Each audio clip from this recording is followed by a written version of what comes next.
This is the first time since 2010 that the Serbian would be playing a warm-up event before Wimbledon, as he continues his search for the form and consistency that has eluded him in the past year.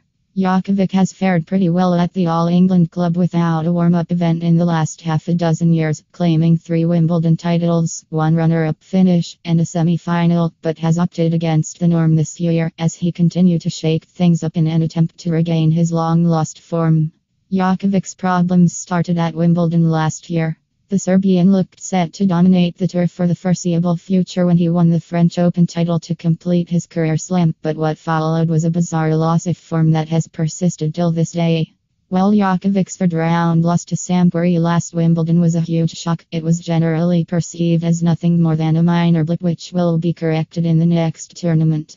However, the then world number 1 won just one more title in the remainder of the season, the Rogers Cup in Canada, having picked up 6 trophies in the first half of the season.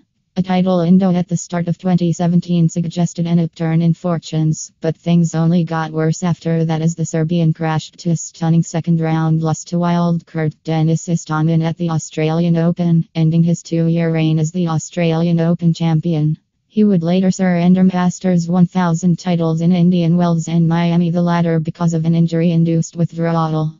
Things started looking up a bit during the clay court season, as Djokovic made some drastic changes to his support cast, splitting with his longtime team headed by Marian Vida, and bringing on Andre Agassi for the French Open, but it ended in massive disappointment as he was crushed by Dominic Thiem in the Roland Garros quarter-finals. Djokovic went into Wimbledon last year holding all 4 Grand Slam titles. He will go into this year's edition with no major title in his possession, and at a lowly number 4 on the world rankings.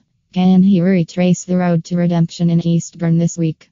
Djokovic has been handed a difficult start at Eastbourne, as he confronts the dangerous Vasek Pospisil in the second round on Tuesday. Pospisil may be down at number 75 these days, but he has commanded a position as high as number 25 in the world, and has a Wimbledon quarter-final on his resume. The Canadian is no stranger to opening round upsets, as he upended Andy Murray at Indian Wells earlier in the season. Pospisil has the game to unsettle a possibly rusty and uncertain Djokovic on grass, with his big serves and ground strokes, and competence at the net. We could be looking another one in a long list of disappointing losses for Djokovic.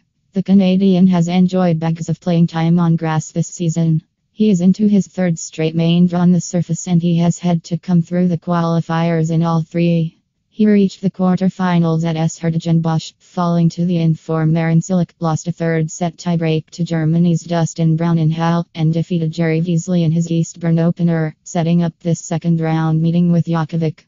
Away from the grass, Pospisil has not had much joy in ATP main draws this year, his standout result being that victory over Murray at Indian Wells, but he couldn't build on that as he lost to Dusan Lajovic in the next round.